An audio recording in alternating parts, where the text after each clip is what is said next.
On today's Disney Roundup, Disney shares that domestic parks investments aren't expected to come until the later half of their 10-year plan. There's an $800 Alice in Wonderland New Year's Eve party taking place at California Grill, and a return date for Fantasmic at Disneyland. I have all that and more for you coming up right here on the DRU. To infinity and beyond!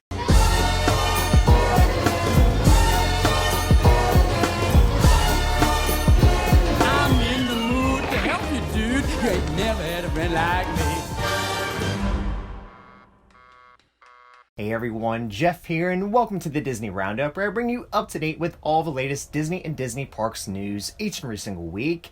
If you're new to my channel, please go ahead and hit that like button for me, and don't forget to subscribe to my channel to receive the Disney Roundup each and every single week. Starting off with Parks news, during their end of quarter earnings call, the Walt Disney Company is still pushing that they're planning to turbocharge parks and experiences. Last week, during Disney's end of quarter 4 earnings call, CEO Bob Iger and others spoke on the continued plans to turbocharge growth at parks and experiences. During the call, Iger said, "As we announced in September, we plan to turbocharge growth in our experiences business through the strategic investments over the next decade. Given our wealth of IP, innovative technology, buildable land, unmatched creativity, and strong returns on investment capital, we're confident about the potential from our new investments." Speaking on domestic parks and experiences, Interim CFO Kevin Lansbury also added, "We expect those investments to ramp up towards the back half of that 10-year period, with more gradual increases in the first few years." So him saying here, investments coming to Walt Disney World and Disneyland won't be coming until the later half of this 10-year plan, which, given how we've seen this company operates, will most likely lead to delays that go past this for months, 1 year, 2 years, and so on. Now also, what I believe Lansbury is saying is that the funds for those projects are projected to be available in the back half over the next 10 years, which I interpret meaning announcements for those future projects will be announced then and then completed past the 10-year window. And I wanted to specifically mention that too because last year at the D23 Expo we got the blue skies what if ideas, and Destination D23 this year we got the same, but with a little more belief that what they were showing is in the works without officially confirming. So my point here of where I'm trying to get at as far as the domestic parks go, it seems like the investment for those may be another blue sky idea given the current lack of projects announced past Tiana's Bayou Adventure. The blue skies ideas being presented at these panels, no specifics given on these new investments, and again with Lansbury saying that the funds to invest in those are expected to come in the later half of the 10 years, meaning here that come that time, if the funds they expected don't come, cuts to this could be made so it's not as grand as what they're making it out to be. Let me know what you think in the comments down below though, and how do you foresee future investments happening at Walt Disney World and Disneyland? Although the show still remains on hiatus, a return date has been announced for Fantasmic at Disneyland Park.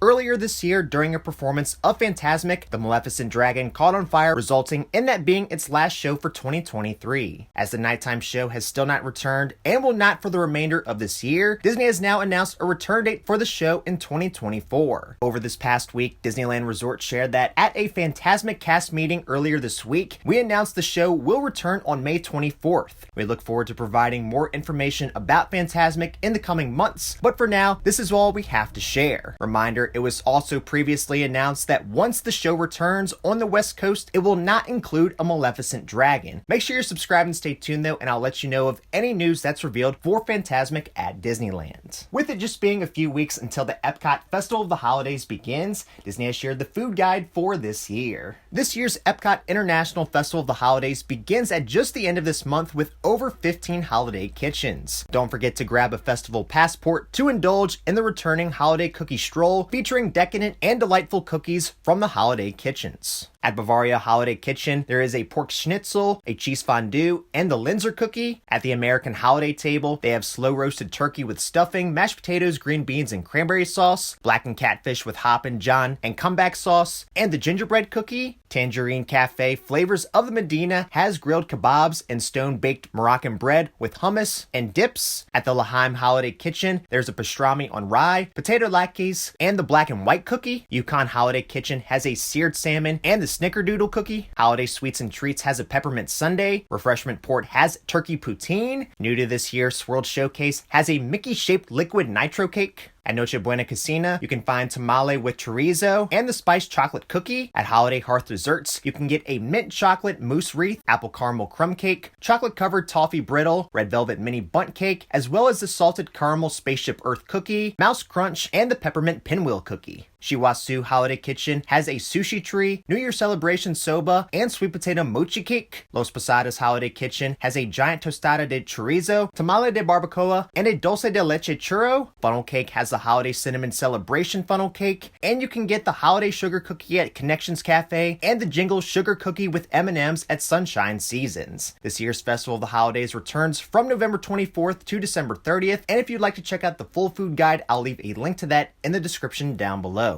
Now on to Outside the Parks news, in what's to be a very exclusive event, Walt Disney World has shared that there will be an $800 New Year's Eve party at California Grill. Ring in the new year and immerse yourself in the whimsical surroundings of California Grill as it's transformed into an immersive romp through Wonderland in Alice's whimsical world of Wonderland. Here you may see characters from Alice's adventures in Wonderland throughout the evening. You'll come face to face with the doorknob in the entryway, then keep your eyes peeled for Alice the Mad Hatter and the March Hare in the dining room, but also be aware of the Queen of Hearts. As you float between the rooms, you'll find food stations inspired by Lewis Carroll's imaginative stories, indulge in delicious seafood, including caviar, and many other food items. As you dine, feast your eyes on a fanciful ice sculpture created to celebrate 2024 and California Grill. Cost for this experience is $799, including tax and gratuity, and full payment is due at the time of booking. Now into company news. Coming to theaters in 2024, Disney and Pixar have shared the first trailer for Inside Out 2.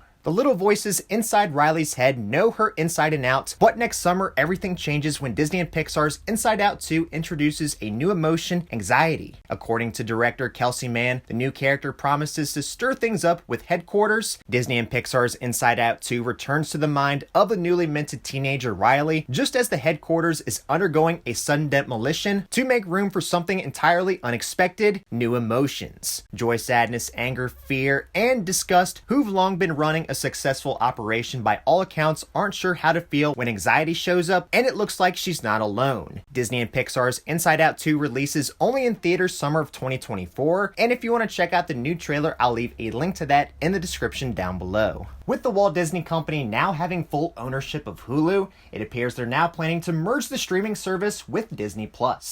Last week, it was announced that the Walt Disney Company was purchasing the remaining share of Hulu from Comcast NBC Universal. During Disney's end-of-quarter earnings call that would take place the following week, CEO Bob Iger said that the company remains on track to roll out a more unified one-app experience domestically, making extensive general entertainment content available to bundle subscribers via Disney+.